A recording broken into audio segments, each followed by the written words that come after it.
Bonjour à tous, je suis Ilana Jean-Joseph et on se retrouve dans un tout nouvel épisode de Vide Grenier.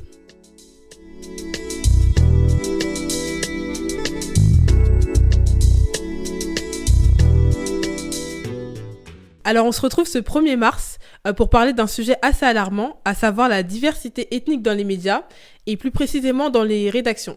C'est un sujet que j'ai en tête depuis un petit bout de temps. Depuis que je suis au collège, je veux devenir journaliste et je me suis rendu compte qu'en entrant dans ce monde, il n'y avait pas vraiment de figure qui me ressemblait et donc je veux comprendre pourquoi il y a aussi peu de diversité et c'est la raison même d'être de ce podcast. Donc pour qu'on déballe ce petit carton ensemble, j'ai invité Rémi Kenzo Pages. Bonjour Rémi Kenzo. Bonjour. Comment tu vas ? Très bien, et vous ? Ça va. Donc Rémi Kenzo, tu es journaliste spécialisé dans l'écologie, si j'ai bien compris, et aussi porte-parole de l'AJAR, donc à savoir l'association des journalistes antiracistes et racisés. Et donc comme je l'ai dit plus tôt, on va pas parler d'écologie en l'occurrence, mais on va plus parler de diversité ethnique dans les médias et notamment dans les rédactions. Donc on va commencer par aborder un point qui est clé, notamment la formation des journalistes, parce qu'avant de devenir journaliste, il faut se former et en général, on se forme, on s'exerce au métier à travers les écoles de journalisme ou à travers la fac. En tout cas, moi, c'est mon cas. Toi, comment tu t'es formé, Rémi Kenzo ? Je suis passé par une école de journalisme, toute classique, celle de Cannes. Ok. Bah moi, du coup, personnellement, j'ai fait une licence information-communication. Et là, j'ai repris en 3e année dans une école de journalisme. Donc j'ai refait ma 3e année parce que j'ai pas pu entrer directement à l'école de journalisme. Et donc du coup, j'ai lu plusieurs témoignages sur ces écoles en faisant mes recherches. Et je pense qu'on peut même en faire un constat. C'est vrai qu'il y a un manque de diversité cruciale dans certaines de ces formations. Est-ce que toi, tu as pu faire ce constat notamment ?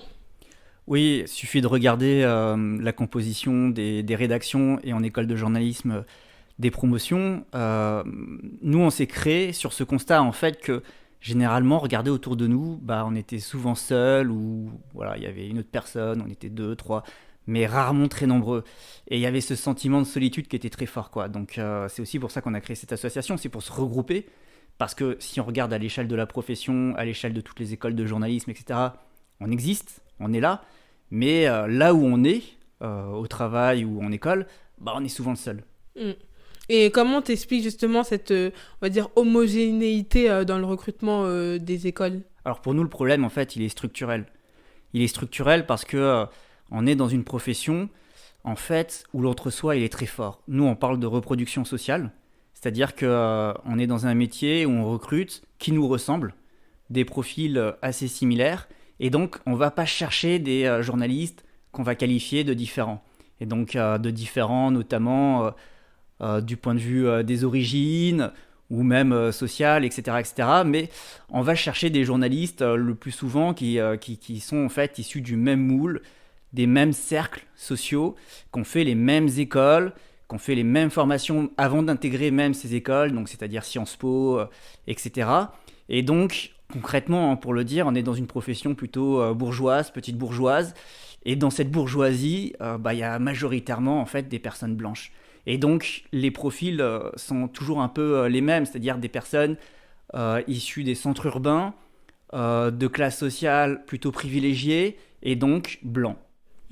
Au-delà du manque de diversité, j'ai vu aussi beaucoup de témoignages de racisme notamment. J'ai lu une enquête sur le site Getty News, très intéressante d'ailleurs, je conseille aux auditeurs d'aller la lire, je la mettrai en description.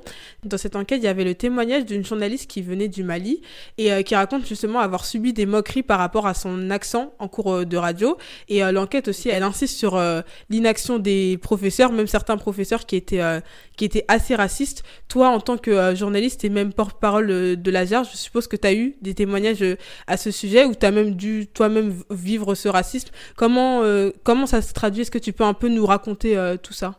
En fait, des témoignages, on en collecte plein. On a collecté au moment de la création de l'association, mais encore aujourd'hui, on en reçoit encore assez souvent, notamment parce qu'on intervient dans les écoles de journalisme. L'AJAR, en tant qu'association, on a la possibilité, dans les écoles qui l'acceptent, qui le veulent bien, ou qui nous invitent d'intervenir auprès des étudiants. Et souvent, quand on intervient, il y a des étudiants qui viennent nous parler. Et parfois, sont même des enseignants aussi. Il n'y a pas que des étudiants qui viennent nous parler. Et quand ils viennent nous parler, c'est assez édifiant parce que partout, même là où, entre guillemets, ça se passe le mieux et où il y a une certaine vigilance, En réalité, partout, il y a des problèmes sur ces questions-là. Alors, ça se traduit différemment parce que il y a des endroits où il y a une politique dans l'école un peu plus volontaire sur ces questions, où on fait un peu plus attention, des endroits aussi où la sociologie de la promotion est parfois différente. Je pense en particulier aux IUT ou aux écoles qui ne sont pas reconnues par la profession. Mais le Gotha, entre guillemets, des écoles, les écoles les plus élitistes, les plus réputées, etc., en fait, ce sont aussi les écoles où il y a le plus de problèmes. C'est ce qu'on constate. Et ça va très loin. Ça peut aller de soucis entre étudiants, des moqueries, du harcèlement, des surnoms racistes qui peuvent être donnés à des étudiants. Ça peut être, par exemple, des groupes privés de conversations entre étudiants où ils se moquent d'autres étudiants ou d'étudiantes. Là, récemment, on a pris connaissance d'un cas où un enseignant a dû quitter une école parce que il a tenu des propos racistes. Et donc, l'école a bien réagi pour le coup. Et il a immédiatement réagi quand elle a eu reçu les signalements des étudiants. Mais parfois, ça se passe très mal parce que parfois, l'école ne réagit pas. Parfois aussi, les étudiants ne se sentent pas forcément la force de prévenir l'administration. Et puis, il y a un autre cas aussi à prendre en compte, c'est qu'il y a aussi quelque chose de systémique parfois auprès des administrations. Donc, sans parler forcément de choses très précises entre étudiants ou entre enseignants et étudiants, etc. C'est le fonctionnement même de l'école qui pose problème, qui va favoriser certains profils, qui va favoriser notamment les étudiants blancs, etc., etc. Ça peut être par exemple aussi dans la manière dont elle conçoit les jurys au moment de sélectionner les étudiants et de les noter, etc. Et puis il y a même un cas aussi qu'on a connu dans une école, c'est carrément les étudiants qui ont été racistes auprès d'un enseignant qui était noir. Ah oui. Et tu as parlé des dispositifs que certaines écoles mettaient en place justement pour éviter ça. Est-ce que tu peux me donner des exemples de dispositifs ? Alors le problème, c'est que la prise de conscience, elle est assez récente. En réalité, j'ai l'impression qu'elle a commencé à se concrétiser vraiment par des actions seulement depuis que la JAR existe, parce que concrètement, aujourd'hui, notre existence met un peu la pression sur la profession et sur les écoles de journalisme. Donc c'est devenu un sujet parce qu'on nous reçoit, parce que ça devient un sujet aussi pédagogique. On commence à parler du traitement médiatique pour qu'il ne soit pas raciste, etc., etc., dans la formation, sachant que c'était déjà obligatoire pour être reconnu avant notre existence, mais dans la réalité des faits, si on regardait de près, c'était rarement le cas, c'était rarement réellement pris en compte dans les formations. Là, ça commence à devenir... Mais nous, on n'existe que depuis peu, c'est-à-dire qu'en mars, ça fera seulement 2 ans qu'on existe publiquement. Donc c'est le tout début, et ça se fait de façon un peu artisanale pour l'instant, là où ça se fait, parce qu'il y a des endroits où c'est le déni, notamment dans des très grandes écoles, très réputées, etc., c'est le déni. Et il y a des écoles qui sont plutôt volontaires, qui ont envie de changer les choses, avec qui on a eu des discussions. Ce sont souvent les écoles en fait, où l'on va aussi donner des ateliers, la JAR. Et là, ça se fait un peu au cas par cas en fonction aussi de ce qui se passe. C'est-à-dire qu'il y a des étudiants qui vont se plaindre auprès d'un enseignant ou auprès de l'administration. Et puis l'administration essaye de réagir au cas par cas, etc. Il y a assez peu de politiques structurelles, etc., qui sont mises en place pour l'instant. J'ai pas l'impression qu'il y ait de réflexion qui soit réellement menée sur la manière de choisir les étudiants pour qu'il y ait plus de diversité. Par contre, là, par exemple, on a eu connaissance d'un cas dans une école. Il y a quelques directions qui commencent à réfléchir, à mettre en place des process pour réagir, pour avoir un modèle de la façon dont il faudra réagir systématiquement à chaque fois qu'ils ont connaissance de cas de harcèlement, par exemple, harcèlement raciste, voilà, ou de propos discriminants, etc. Ok. Et du coup, on va parler justement de quand on entre dans le monde professionnel, donc dans les rédactions, une fois que la formation est complétée. Et c'est vrai qu'on voit en fait la même chose, que dans les rédactions, il n'y a pas forcément de diversité. En tout cas, moi, ça a été mon cas quand j'ai commencé le journalisme. J'ai commencé en stage Mon premier stage, on était seulement 2 noirs. Mon autre stage ensuite que j'ai fait, pareil, 2 noirs. Donc c'est vrai que j'ai remarqué vraiment qu'il y avait très peu de diversité. Est-ce que toi, personnellement, tu t'es déjà retrouvé seul ou à être l'un des seuls journalistes dans une rédaction, ou ça t'est déjà arrivé? En réalité, ça, c'est le lot de tous les journalistes racisés. Dans cette profession, je le disais, le problème, il est structurel, mais c'est notamment parce qu'il y a la force du réseau. Il y a ce truc très fort du réseau. C'est un métier qui fonctionne beaucoup comme ça, par cooptation. Et donc, on va recruter des personnes qui nous ressemblent, des personnes qu'on connaît, des personnes qui ont fait les mêmes formations que nous. Forcément, si dans ces formations, en fait, il n'y a déjà pas de diversité, il y en aura peu après sur le marché du travail. Et l'une des revendications, par exemple, de la JAR, l'une des premières revendications, si ce n'est la première, lorsqu'on s'est créé, qui est une revendication qu'on porte aussi avec des syndicats de journalistes, c'est que les offres d'emploi soient toutes publiques. C'est-à-dire qu'il faut casser, et ça c'est une revendication antiraciste en réalité, il faut casser ce système du réseau, ce système par cooptation, et permettre en réalité à tout le monde de pouvoir postuler à toutes les offres d'emploi dans la profession. Parce que si toi tu viens d'une famille qui n'a pas de réseau, si tes parents ne sont pas journalistes, si tu connais aucun journaliste, et que tu as malgré tout envie d'être journaliste, que tu fais les formations, etc., mais ensuite comment tu fais pour rentrer dans les rédactions si tu n'as jamais connaissance de l'ouverture d'un poste, d'un recrutement, etc. Donc en réalité, cet ancien monde du journalisme qui est dans un entre-soi et qui veut pas s'ouvrir, pour eux, un des moyens de se préserver, c'est de fonctionner uniquement par cooptation, par réseau, etc. Et c'est ça en fait aujourd'hui qu'il faut aussi empêcher, permettre à tout le monde en réalité d'accéder aux formations et ensuite d'accéder aux rédactions.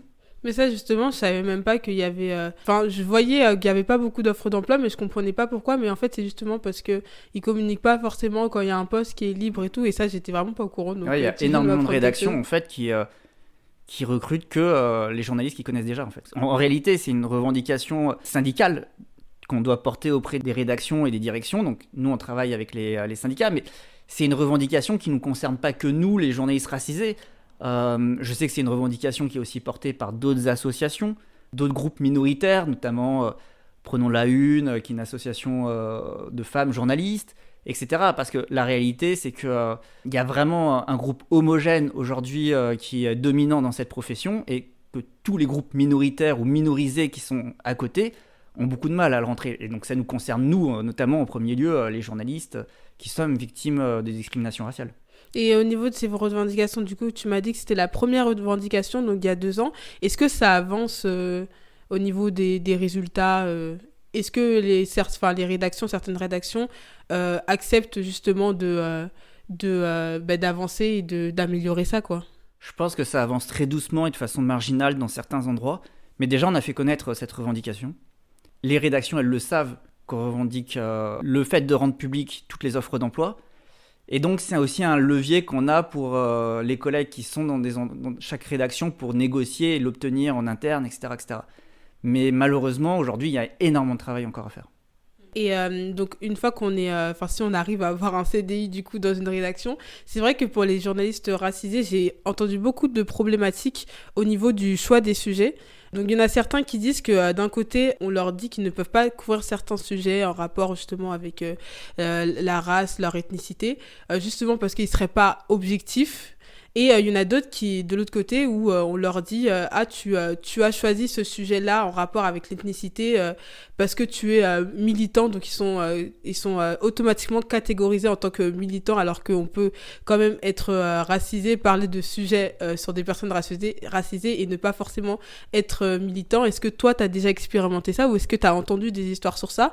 Et comment on peut régler ce problème-là?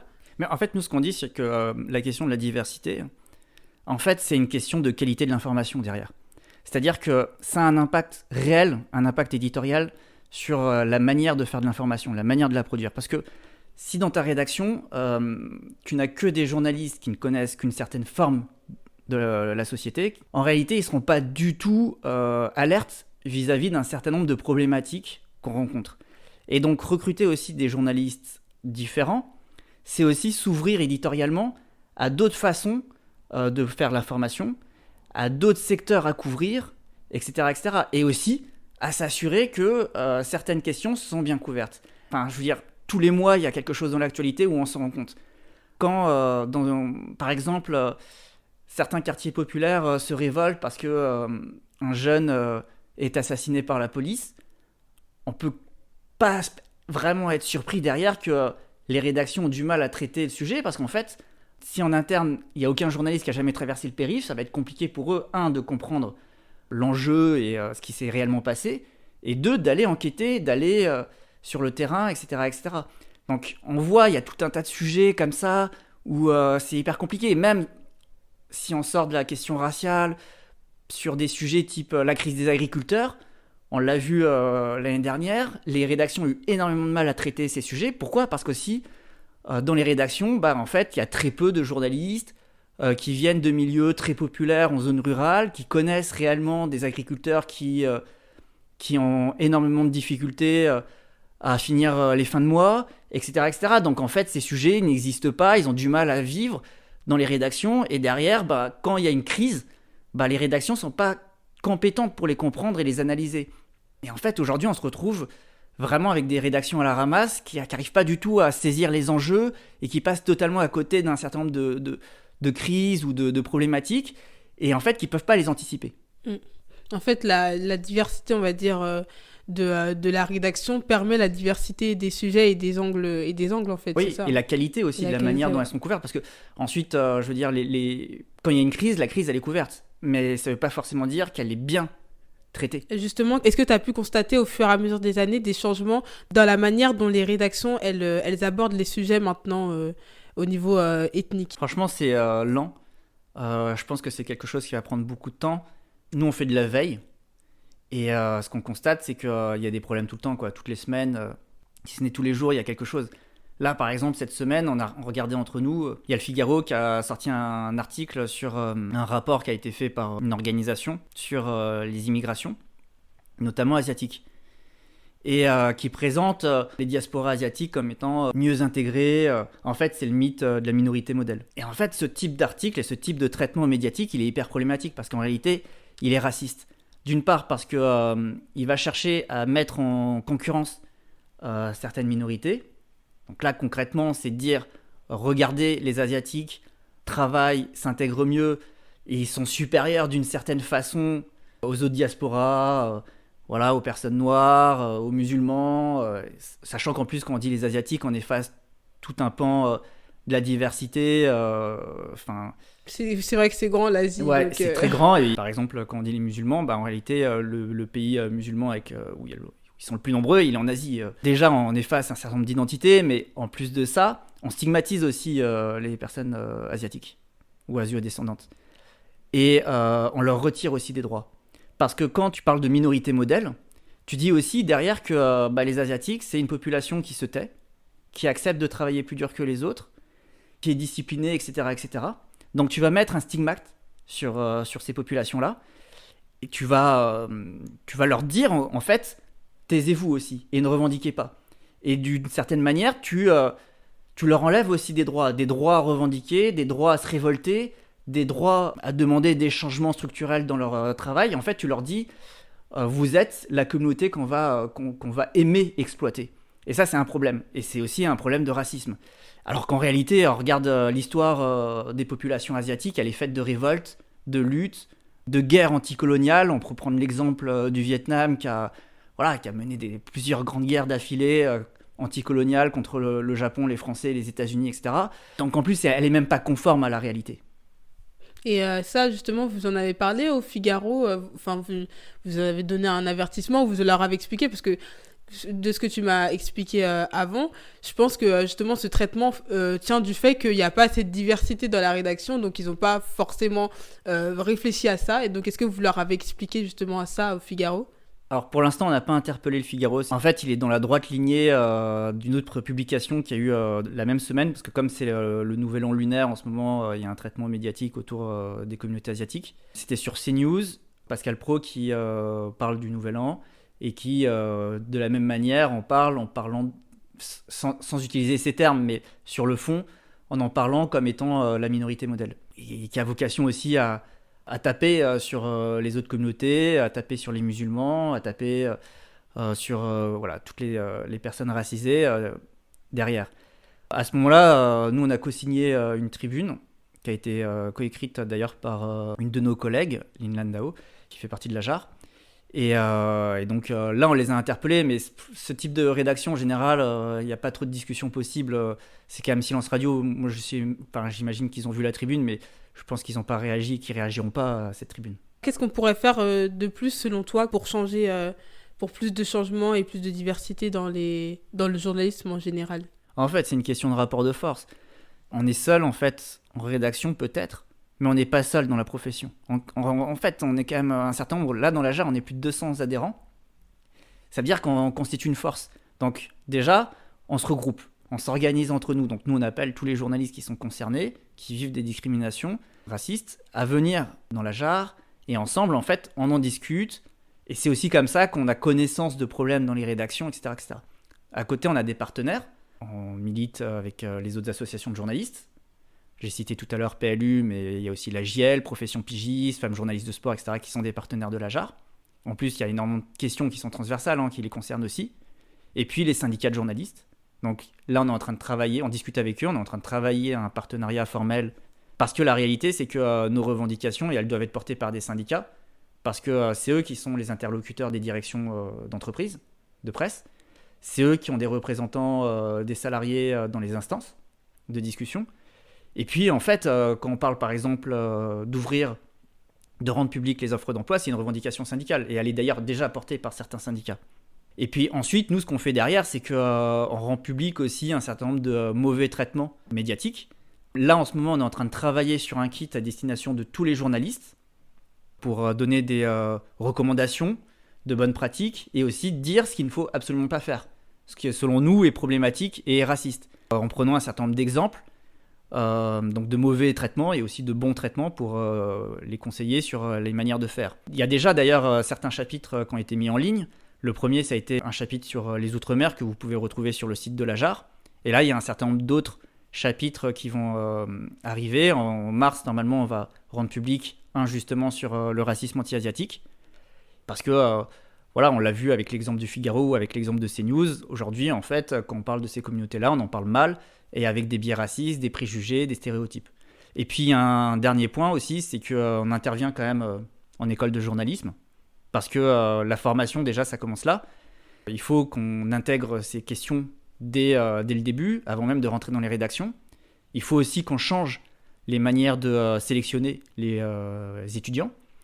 Et puis, on va aussi dans les établissements scolaires, les lycées, les collèges, parce qu'on veut aussi s'adresser aux potentiels futurs journalistes et leur dire ne vous auto-censurez pas, allez-y, n'ayez pas peur.